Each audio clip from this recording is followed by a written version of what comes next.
নারী স্বাস্থ্য সুরক্ষার প্রতি অবশ্যই প্রায়োরিটি থাকবে। বাংলাদেশের প্রধানমন্ত্রী জনাব তারেক রহমান নারী তরুণ নেতৃত্বকে অগ্রাধিকার দিচ্ছেন। প্রবীণ তরুণ সবকিছু মিলিয়ে একটা সংসদ হবে, এটা আমার প্রত্যাশা। বগুড়ার মেয়ে হিসাবে যে আমি ফেভার চাচ্ছি জিনিসটা তা না, আমার কর্মের ভিত্তিতে আমাকে মনোনয়ন দেওয়া হবে ইনশাআল্লাহ। স্বাস্থ্য সুরক্ষার প্রতি অবশ্যই প্রায়োরিটি থাকবে।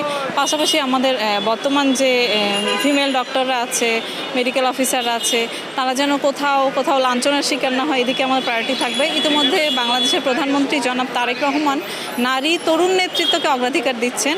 উনি চাচ্ছেন যে তরুণ নেতৃত্বও সামনে এগিয়ে আসুক। তো সংসদে তো শুধু প্রবীণ নেতৃত্ব থাকবে এমনটা নয়, না প্রবীণ তরুণ সব কিছু মিলিয়ে একটা সংসদ হবে, এটা আমার প্রত্যাশা। আর আমি যেহেতু বাংলাদেশের মেডিকেল সেক্টরে ছাত্র রাজনীতিতে ফার্স্ট ফিমেল প্রেসিডেন্ট হিসেবে মনোনীত হয়েছি, আমার কাজের ভিত্তিতেই হয়েছে।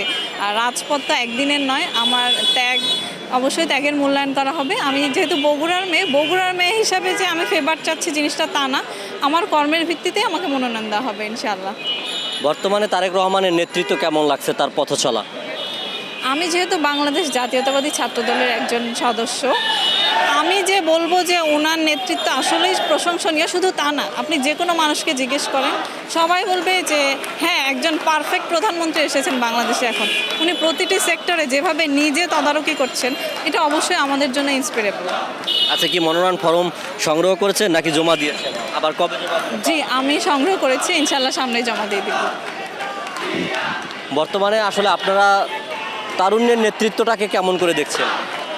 তারুণ্যের নেতৃত্বকে সবাই ইনশাল্লাহ পজিটিভ চোখেই দেখছে। মানুষের তো সবারই ভিউ থাকে, এক একজন এক এক ভিউতে দেখবে। তবে আশা করা যায় তরুণরা যেহেতু দেশের একটা অংশ, তরুণ প্রবীণ কেউ তো দেশের বাহিরে না, তো সংসদেও তরুণ থাকবে, প্রবীণ থাকবে, এটাই আমাদের প্রত্যাশা।